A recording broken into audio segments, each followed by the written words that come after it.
এক সুন্দর ছোট গ্রামের পাশে ছিল সবুজে ঘেরা এক মাঠ। মাঠের মাঝখানে ছোট্ট একটা পিঁপড়ের রাজ্য।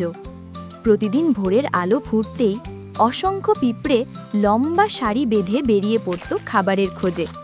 কেউ খড় টেনে আনছে, কেউ ছোট ছোট দানা কাঁধে নিয়ে আসছে। যেন এক ব্যস্ত শহরের মতো চারপাশ ভরে থাকত তাদের ছুটোছুটিতে।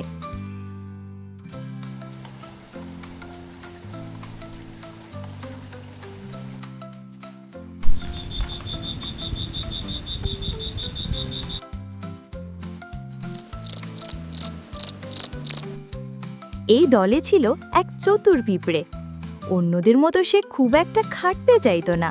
তার মাথায় সব সময়ে নতুন নতুন ফন্দি খেলা করত।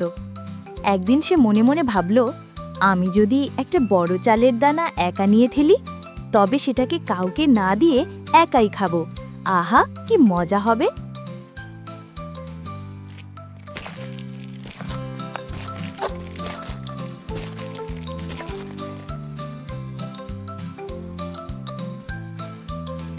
পরের দিনই সুযোগ পেয়ে গেল সে।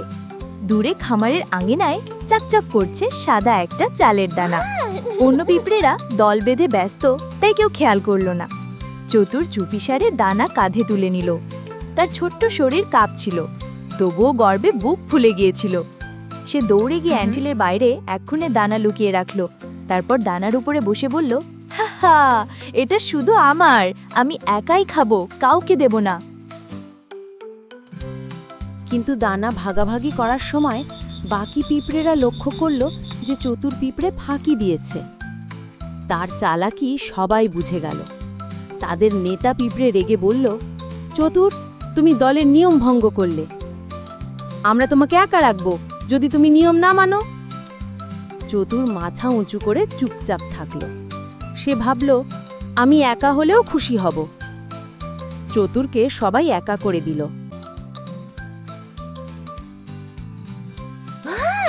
কাউকে দেব না। এদিকে বাকি পিঁপড়েরা দল বেঁধে কাজ করতে লাগলো। একসাথে তারা ছোট বড় দানা নিয়ে আসছিল। কেউ ক্লান্ত হলে আরেকজন সাহায্য করছিল। হাসি আনন্দে চারপাশ মুখর হয়ে উঠছিল।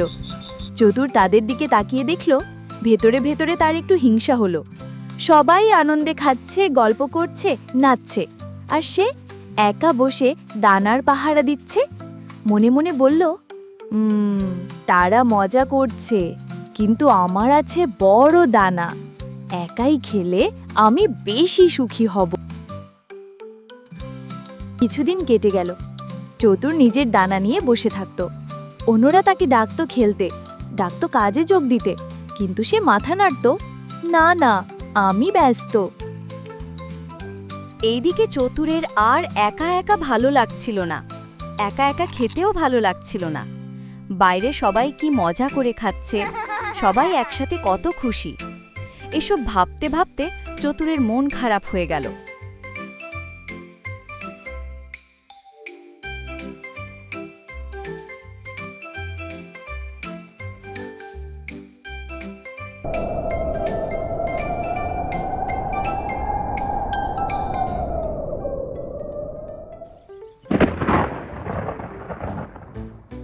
তারপর একদিন হঠাৎ আকাশ ভরে গেল কালো মেঘে।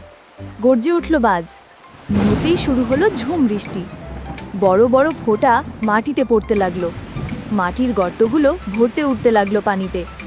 চতুর দৌড়ে দানার দিকে গেল। সে প্রাণপণ চেষ্টা করলো দানা বাঁচাতে, কিন্তু পানি এত দ্রুত বাড়ছিল যে সে সামলাতে পারল না। এক ঝটকায় দানা ভেসে গেল স্রোতে। চতুর হতভম্ব হয়ে তাকিয়ে রইল। যে দানাটাকে সে এতদিন লুকিয়ে রেখেছিল, তার সব গর্ব, সব আশা পানিতে ভেসে গেল।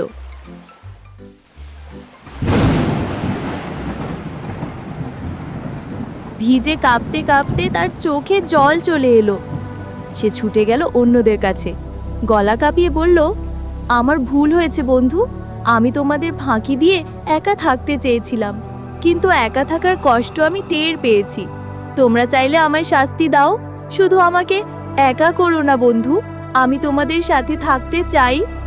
অন্য পিঁপড়েরা একে অন্যর দিকে তাকালো। কেউ বলল, সে আমাদের প্রতারণা করেছে। কেউ বলল, কিন্তু দেখো, সে কাঁদছে, হয়তো সত্যিই অনুতপ্ত। শেষে তাদের নেতা এগিয়ে এলো। সে শান্ত গলায় বলল, ভুল করলে শাস্তি হয়, কিন্তু যদি সত্যি বদলাতে চাও তবে আমরা তোমাকে মাফ করব। আমরা মিলেমিশে বাঁচতে শিখেছি। চতুর হাঁটু ঘেরে মাথা নিচু করল, তার চোখ ভিজে উঠল আনন্দের অশ্রুতে।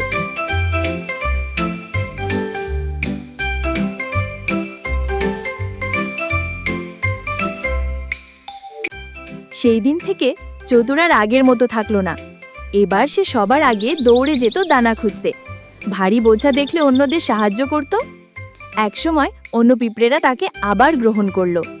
ধীরে ধীরে অ্যান্টহিল ভরে গেল দানায়।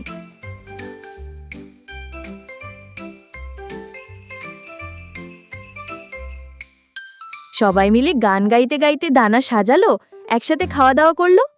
চতুরও খুশি মনে বলল, সত্যি একসাথে থাকলেই আসে আনন্দ, একা থেকে কিচ্ছু পাওয়া যায় না। তারপর থেকে সবাই আবার মিলেমিশে থাকতে শুরু করলো। কেউ আর একা থাকতো না, সবাই একসাথে কাজ করত।